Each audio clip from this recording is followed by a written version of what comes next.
Okay, we're home for the weekend. I've been a little under the weather, and so is Mary. And normally we are home on the weekend, but um, I brought the space shuttle Estes model home with me to work on because I plan on being here a couple of days till I'm fully recovered from being sick. So I'm in my back room in the house where I have this setup here. Which is good for small models and for working on slot cars. That's right. I got a few. And I've got this track here. There's the instructions down there. I just moved them.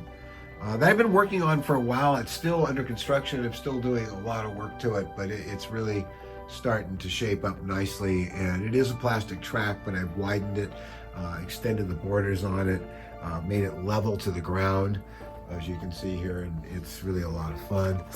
And over here is my handy flight simulator where I am currently learning a lot of flying skills I can't do anywhere else right now. So luckily I have this lovely little building area right here. So I'm going to work on the model. You can see the fins are attached now. They're on there pretty strong. They want you to add these little dowels to the ends. I don't remember this when I built it originally back in the 80s. But I'm going to do what they say because usually Estes does know what they're talking about. Okay, so what we're going to do next is place this into the tube so that 5/8 of the engine mount tube itself is sticking out of here. So I have to put some glue on it and then shove it in. There we are. That's 5/8 worth of that tube sticking out. And what they want me to do is to go in the inside here and put glue, and on the outside and put glue to hold this in place. So I'm just going to use one of those dowels and just put it in that way. So I got that glued in, and now I'm going to have to wait for it to dry. Also, I glued it in back there. Reach down inside, use a long dowel, and just put some wood glue in there, wood white glue, whatever you want to call it. And be careful not to get it over the outsides of the body tube, which I did, but there we go. I'm going to put this aside and let that dry. The next thing they want us to do over here is start working on the SRBs. Yep. So it looks like they want me to mark off where things go. I'm going to have to cut out those templates again and wrap them around or something like that to mark where things line up. So we will do that. Doesn't look terribly hard.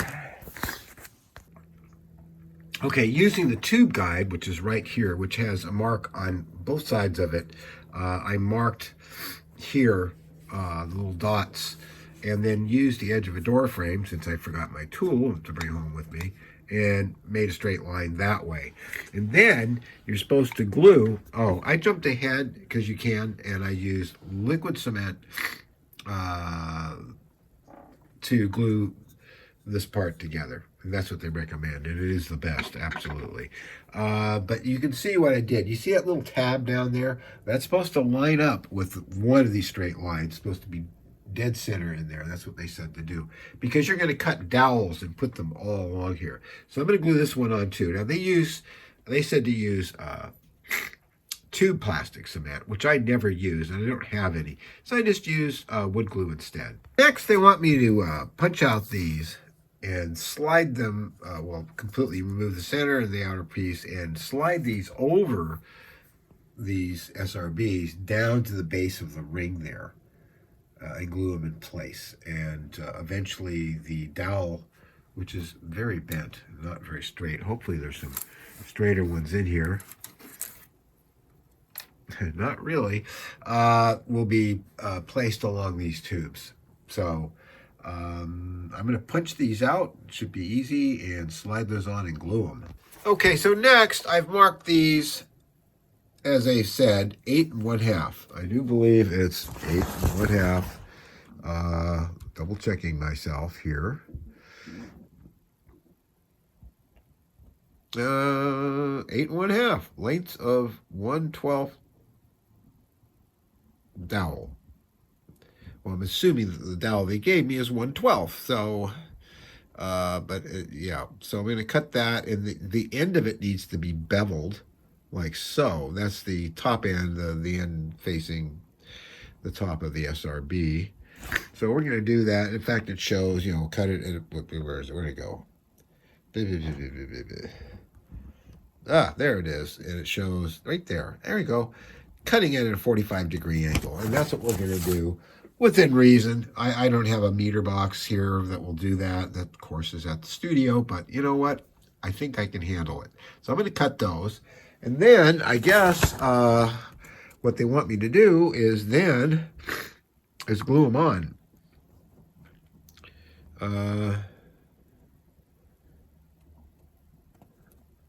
Yeah, glue them on. There's some other little parts they want me to put on, like that one. Depressed section faces outward.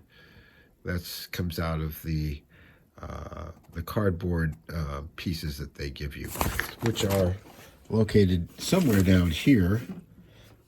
There it is.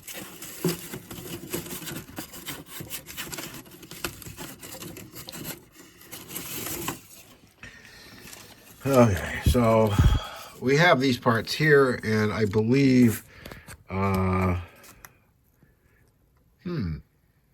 these are strictly for the main fuel tank, so I'm going to have to locate the other ones. Sneaky, Estes.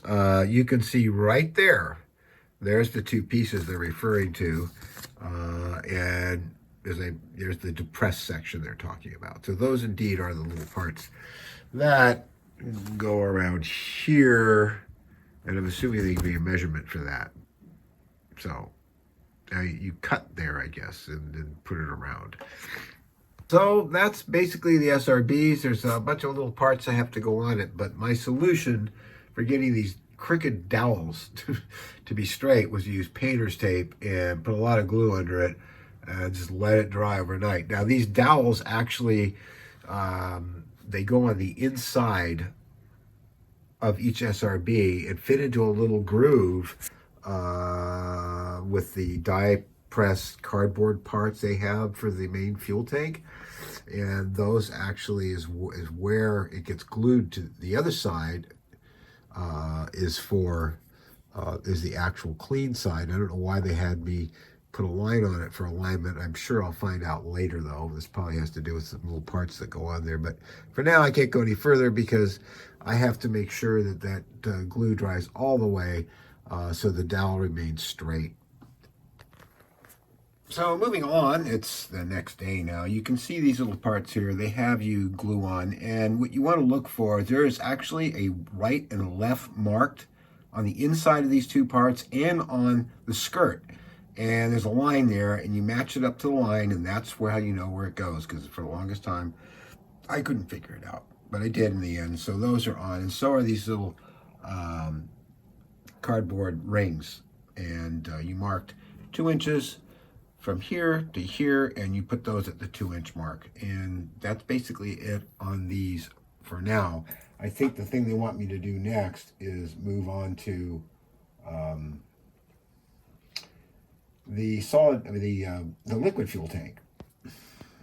Okay, they now want me to put this on temporarily, and I think you can just see it here. See that little line?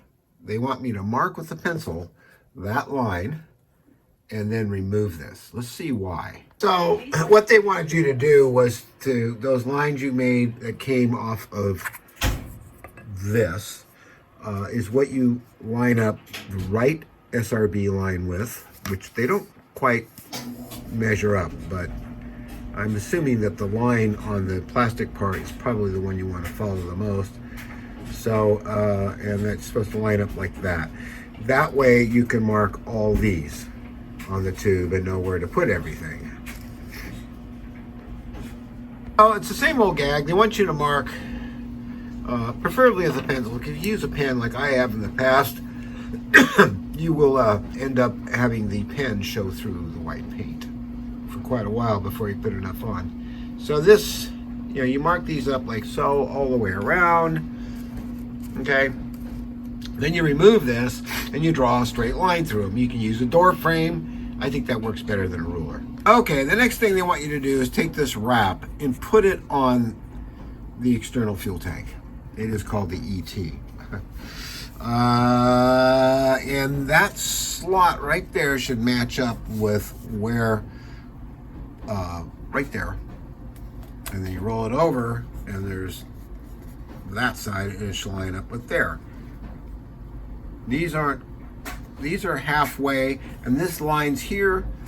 Sorry, A-type here and over here are where the SRBs get glued to, and they fit into this slot. Now, one of the things that's quite confusing, which is typical of Estes, especially back in the old days with their instructions, is they want you to take this D2 part here and slip it underneath. I'm not even pointing at it. What they want you to do is take this D2 part here and slip it underneath there. And to me, that's just going to raise that area up, and it's not going to sit quite level. I'm not sure why they want you to do that. I'm going to try it, but I'm I just don't think, well, is this going to fit level? And they don't tell you how far to slip it under. They show you, so it's halfway sticking out. So let's see if I can make any sense out of that. I'm going to glue this on with white glue, because that way I can slide it around. I did it, and that's what it looks like. And it's amazing how fast this white Gorilla Glue sticks, but it stuck really quick, which worries me about getting this on the wrap and getting it to line up just right. But we are going to make some marks with a pencil, keep it wet, and slide it on very quickly. So this really wasn't for the faint of heart, but I did it, and it looks somewhat lined up well enough, over both SRB locations. Make sure you put it on the top, and make sure you use that tab right there to make sure you're lined up correctly, and it comes out pretty well. Okay, an important tip to know. Yes, I'm lined up there, and I'm lined up there, and that's for the SRBs, but guess what? I noticed when looking at the instructions that these particular details, the motor tube was on the other side. So this does have a correct way to go, and I blew that because I'm sick and I'm not playing with the full deck here, but this should be on the front. So make sure you do that so that this is the front side, and then you can see the paper line, this detail that they have you put in, and this is in the wrong location, but that's the location it should be in relative to this. And so basically the shuttle sits over all that. It's going to cover all that anyway, but all that detail will be seen from the backside. There is no way to get this off. I tried, and I'm just going to destroy it. So be sure you get this on facing the right way. Putting in the string was easy. You make a hole inside, on the outside, you put the string through. I locked it down with some CA, and I did the same thing here. Now they say cut a slot in the external fuel tank, and I got the feeling they wanted me to cut this all the way it was worded, and I knew that wasn't right. No, you just need a 1/16 slot. It's 1/16 from the edge here to here to feed this through and glue it in place. And then later you put recommending you can put dope over it to make it hard to accept the paint and everything. So, but again, do not put it on backwards like I did, because if you do, you're not going to get it off.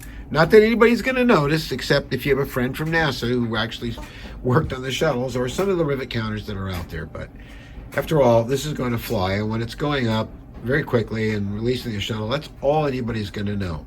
But still, I wish I hadn't made that mistake. And that's what happens when you're a little Gumby and you're, kind of moving through things too quickly. Again, this strip was added here, which is another part that's on the sheet, and it goes in that location there. Now, I know there's some parts that go on here I have to find and put on too. And then they want me to glue on this, finally. So let's do that. So I got this glued in place. It was not hard at all, of course. And then these little parts here. They lean at an angle, and they fit into this little slot right there. So you can glue them on with liquid cement. They fit very well. Also, this oxygen feed tube fits into a little hole on this side only and feeds up to what would have been these parts. And, I've got an idea, and the idea is pretty simple. I'm going to make up another strip like this, and I'm going to make up 2 of these, scratch build them, and I'm going to put them on the side. And it'll look pretty good. So, I mean, what the heck, right? Yeah, so I'm going to do that. What I'm looking to do now, and again, it's so many things in here are really kind of not very clear. Like, for instance, attaching these. It's showing that these SRB dowels here, it shows it being glued on with the dowels protruding, but then yet over here we show it not protruding. I think that gets glued onto these dowels, but I can't be sure, and I've read through it several times, and it makes no sense, and it doesn't show it. So what I'm going to do is go look at pictures of people who have built it on the internet. Well, where's a novel idea? Novel idea. Okay, I jumped ahead a little bit. I glued these on. That's dead easy, because you have the lines running down both sides, and these do go on the outside. Of course they do. I mean, why else would you have a detail like that? And, I lined them up, making sure that both of these lines of the tubes here, the dowels, never build them all when you're sick, were to the outside and symmetrical to each other, which I did. And I checked to make sure that they were good that way and good this way and parallel. I made the mark inside the tube that you look at so that you can line it up with the marks you made on the outside, because when you put these on, you need to be able to go like that. That didn't work out so well because, when you're drawing lines that way, and I wasn't using the tube marker that I have at the studio, I followed their lines, and they were kind of like this on one side, so luckily it's white glue, so I just kept tweaking them until they were parallel and straight and nice looking, and put some tape on the Holman plate. You can see they're straight up and down. They're fine. Now, with regards to this, okay, this strip was supposed to be on that side. This part was supposed to be on that side. Not the these parts here, but the orientation of this ring was supposed to be facing the other side. So I am going to make a couple little balls of parts. I put another piece of line down, cut a piece of cardboard to match that. In that way, this oxygen line can feed up into that little part there, and I will have the other little part next to it, and the piece of line, and it will look correct from both sides. Well, the back side doesn't have it. Wow. I'm still kind of sick, and it's half the reason I've messed this up, but let it be a word to the wise. Don't build complex models and this is complex, working with this old materials and old instructions when you're sick. There, I'm not coughing now. And if I ever find the person who gave this to me, well, I'll let you use your imagination. So that's going to do it for today. I got this far. We need to let this all dry. I'm going to make those extra parts for the front so it looks right from the front tomorrow, and paint this all white. And then I don't know, because it's Columbia. When she first launched, the external fuel tank was white, so I may keep this all white. And then we'll start working on the shuttle itself. And before I have another coughing fit, I'm signing off. Okay, remember that big screw up I made? Well, as it turns out, I started thinking, and I said to myself, I've got a way to fix this. And basically what I did is I popped off the parts that were on the back. I was able to get these off. This can get sanded down and look pretty good, and those can be filled in or not, just leave them. I mean, what the heck. And I moved the cord over to this side. I moved the oxygen tube line to the side, and these parts I was able to pop off because they're vacuum formed. This part was in the wrong place. I'll be able to sand that off tomorrow after everything sets up, but I got it the way it should be now. Again, don't make the mistake I made, and but also keep in mind, never give up, because if you think long enough on something, if you're frustrated and you think this is not working, get up, walk away, go do something else, think for a while. You'll work on it. Your brain will constantly work on it. All of a sudden, it'll just hit you like a light bulb going off in a cartoon, and you'll come out and you'll make the adjustments I just made. There's always a way to fix something, pretty much, not unless it's a styrene model and you put it in the oven to dry and forgot to check the temperature. Actually, I haven't done that yet.